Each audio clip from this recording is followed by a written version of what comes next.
के भैया बहनों को शुभाशीष। प्रिय भैया बहनों, हम सब धनुष भंग काव्य का भावार्थ समझ रहे हैं।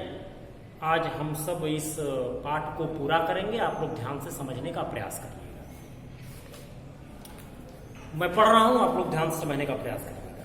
देखी विपुल विकल वैदेही निमिष विहात कल्प समतेही त्रिशत वारि बिन जो तनु त्यागा मुए करहि का सुधा तड़ागा का वर्षा सब कृषि सुखाने समय चूक पुनि का पछताने अस जिय जान जानकी देखी प्रभु कुल के लखी प्रीति विशेषी। ध्यान से समझिएगा। देखी विपुल विकल वैदेही, भगवान श्री राम ने सीता जी की ओर देखा तो उन्हें विशेष रूप से व्याकुल जाना, अत्यधिक व्याकुल जाना। विपुल माने अत्यधिक, विकल माने व्याकुल। निमिष विहात कल्प सकते हैं। निमिष एक बड़ा ही छोटा पैमाना है समय का। पलक झपकने में जो जितना समय लगता है, एक बार पलक झपकती है तो जितना समय लगता है उसे एक निमिष कहते हैं।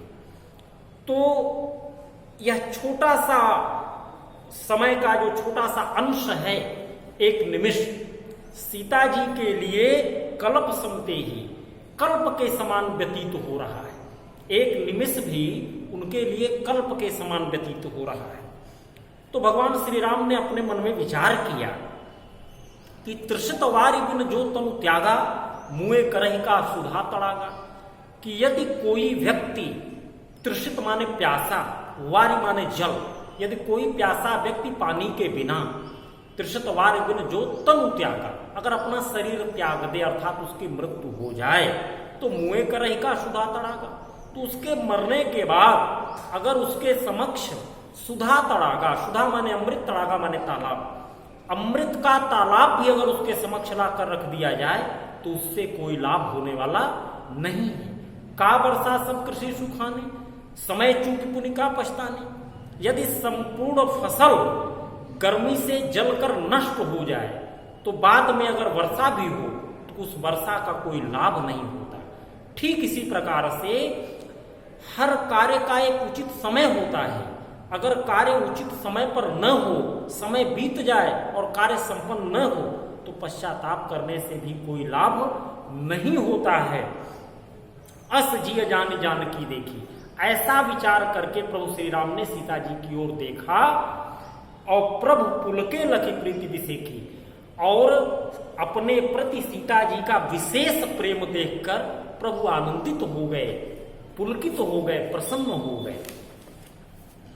और उन्होंने अपने मन में विचार किया कि अब बहुत ज्यादा विलंब करने की जरूरत नहीं है, अब धनुष भंग कर देना चाहिए। बहुत से लोग यहाँ व्याकुल हैं जिनकी सांसें थमी हुई हैं, तो इसलिए अब विलंब करना ठीक नहीं है। गुरु ही प्रणाम मन ही मन कीन्हा अति लाघव उठाए धनु लीन्हा। एक बार तो गुरु को प्रणाम करके वहां से चले थे अपने मंच से, अब धनुष के पास आ चुके हैं तो मन ही मन एक बार फिर गुरु को प्रणाम किया। गुरु ही प्रणाम मन ही मन कीन्हा अवति लाघव उठाए धनु लीन्हा। लाघव माने बड़ी फुर्ती से भगवान श्री राम ने धनुष को उठा लिया, पकड़ा हाथ से और बड़ी ही फुर्ती से उसको उठा लिया। और दमक्यों दामिन जिम जम लयऊं, और जैसे ही धनुष को उठाया तो वह दामिन माने बिजली, बिजली की तरह चमका और नव धनु मंडल संभयऊं, और वह आकाश में मंडलाकार हो गया। लेत चढ़ावत खैचत गाढ़े काहुन लखा देख सब टाढ़े।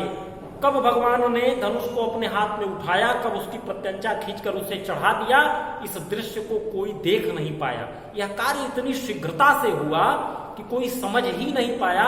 सबने केवल प्रभु को हाथ में प्रत्यंचा खींचे हुए धनुष को लेकर खड़ा देखा। तेहि क्षण राम मध्य धनु तोरा भरे भुवन धुनि घोर कठोरा। और उसी समय भगवान श्री राम ने धनुष को मध्य भाग से तोड़ दिया, और जैसे ही धनुष टूटा, भरे भुवन धुनि घोर कठोरा, तीनों भुवनों में उसकी कठोरता व्याप्त हो गई, अर्थात धनुष टूटते ही बहुत भयंकर नाद हुआ और उस नाद से तीनों लोग गूंज उठे। वह ध्वनि तीनों लोगों में व्याप्त हो गई। भरे भुवन घोर कठोर रव रवि बाज तज मारग चले। और उस ध्वनि की कठोरता के कारण रवि माने सूर्य, बाजी माने घोड़े, सूर्य के घोड़े अपने मार्ग से विचलित होकर अर्थात मार्ग छोड़कर चलने लगे। चिक्करहि दिग्गज, दिशाओं के हाथी चिघाड़ने लगे। डोल मही, पृथ्वी कांपने लगी, हिलने लगी।